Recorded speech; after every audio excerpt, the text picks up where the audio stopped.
ఏదైనా సాధించాలని లక్ష్యంగా కలలు కని ఆ కలలను సాకారం చేసుకోవాలని మాజీ రాష్ట్రపతి మిసైల్ మ్యాన్ అబ్దుల్ కలాం ఎప్పుడూ చెప్తుండేవారు. అదే సిద్ధాంతాన్ని ప్రధాని నరేంద్ర మోదీ ఆచరణలో చేసి చూపిస్తున్నారు. 2014 వరకు కాంగ్రెస్ ఏలుబడిలో ఒక పార్టీకి పూర్తిస్థాయి అధికారం అసాధ్యమనుకున్న పరిస్థితిని పటాపంచలు చేసి వరుసగా 2 టర్మ్లు సొంతంగా బీజేపీ విజయ తీరాలకు చేరుకుంది. ఆ లక్ష్యంతో ఇప్పుడు బీజేపీ 2024 లోక్సభ ఎన్నికల్లో 370 సీట్లు గెలుచుకోవాలని అడుగులు వేస్తోంది. ముందెన్నడూ లేని విధంగా ప్రతిష్టాత్మక లక్ష్యంతో పనిచేస్తోంది.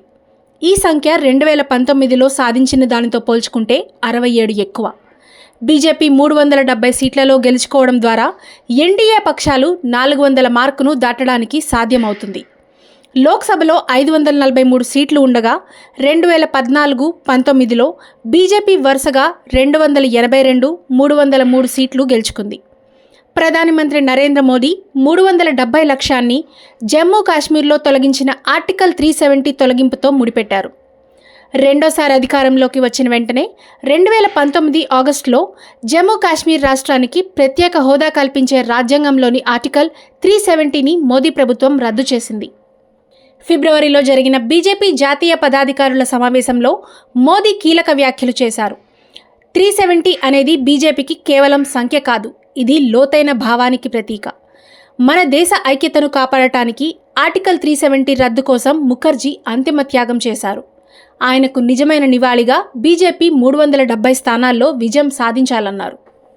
ఏది ఏమైనప్పటికీ ఈ సంఖ్య బీజేపీ కొత్త ఆశయాలను, కేడర్ మరింత అప్రమత్తంగా ఉండాలన్న సంకేతాలను ఇస్తోంది.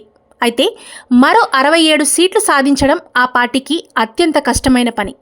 బీజేపీ తిరిగి అధికారంలోకి వచ్చే అవకాశం ఉందని చాలామంది విశ్లేషకులు అంగీకరిస్తున్నప్పటికీ 370 సీట్ల లక్ష్యం ఆ పార్టీకి కష్టతరమైందంటున్నారు. 2019లో అన్ని స్థానాలను గెలుచుకున్న రాష్ట్రాల్లో తన క్లీన్ స్వీప్ను పునరావృతం చేస్తుందని నిర్ధారించుకోవడం మాత్రమే కాదు, సగం కంటే ఎక్కువ సీట్లు గెలుచుకున్న రాష్ట్రాల్లో ఇంకా సీట్లను మెరుగుపరుచుకోవచ్చని భావిస్తోంది. గుజరాత్, ఉత్తరాఖండ్, బీహార్, హర్యానా, మధ్యప్రదేశ్, రాజస్థాన్, కర్ణాటక, జార్ఖండ్, ఛత్తీస్గఢ్ రాష్ట్రాల్లో బీజేపీ దాదాపు క్లీన్ స్వీప్ చేసింది. కానీ ఈసారి రాజస్థాన్, హర్యానాలో ఆ పార్టీ సవాళ్లను ఎదుర్కోవచ్చు. రాజస్థాన్లో మొత్తం 25 స్థానాల్లో విజయం సాధించగా ఈసారి కొన్ని సీట్లు తగ్గే అవకాశం ఉంది. 2023లో ముఖ్యమంత్రిగా బాధ్యతలు చేపట్టిన రూకీ ఎమ్మెల్యే భజన్ లాల్ శర్మకు ఈసారి లోక్సభ ఎన్నికలు పెద్ద పరీక్ష అని చెప్పాల్సి ఉంటుంది. అసెంబ్లీ, లోక్సభ ఎన్నికల్లో ఓటర్లు వేర్వేరుగా ఓటు వేసినప్పటికీ బీజేపీకి ఆందోళన కలిగించే అంశం ఏంటంటే, గత ఏడాది జరిగిన అసెంబ్లీ ఎన్నికల్లో దాదాపు 10 లోక్సభ నియోజకవర్గాల్లో బీజేపీకి ప్రత్యర్థి కాంగ్రెస్ కేవలం 3% ఓట్లు మాత్రమే వెనకబడి ఉంది. ఇక హర్యానాలో మొత్తం 10 సీట్లు గెలుచుకున్న బీజేపీ ఓట్ల బేస్ చెరిగిపోవచ్చు. రైతు నిరసనలు, ఎంఎల్ ఖట్టర్ వివిధ విభాగాల్లో ఆకర్షణను కోల్పోవడం రాష్ట్రంలో దాని అవకాశాలను దెబ్బతీస్తుంది. ప్రజల మూడ్ని పసిగట్టి కొన్ని రోజుల క్రితం ఖట్టర్ స్థానంలో నయాబ్ సింగ్ సైనీని పార్టీ ముఖ్యమంత్రిగా నియమించింది.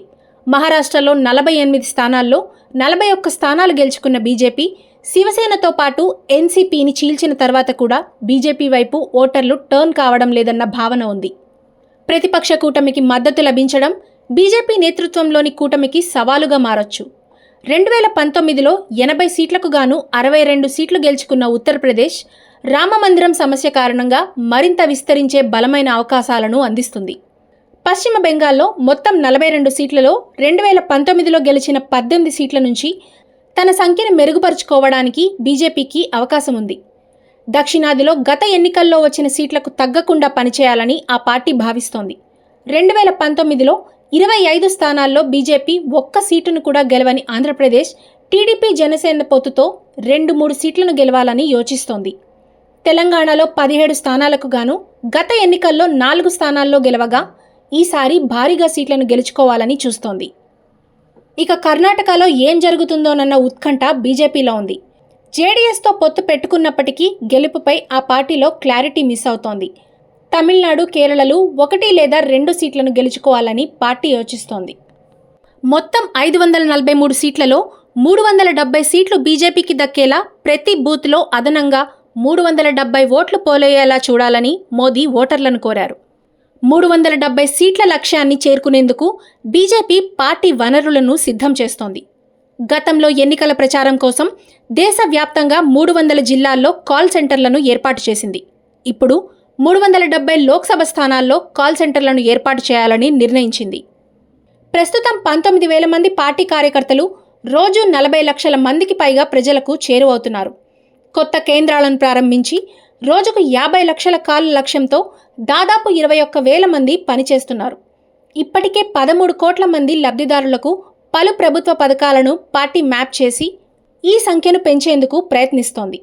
దేశవ్యాప్తంగా లబ్ధిదారులను కలిసి వారిని మరోసారి బీజేపీకి ఓటేయాలన్న భావన కలిగిస్తున్న పార్టీ ఇప్పుడు 20 రోజుల లబ్ధిదారుల అవుట్రీచ్ కార్యక్రమంలో ముందుకు సాగుతోంది.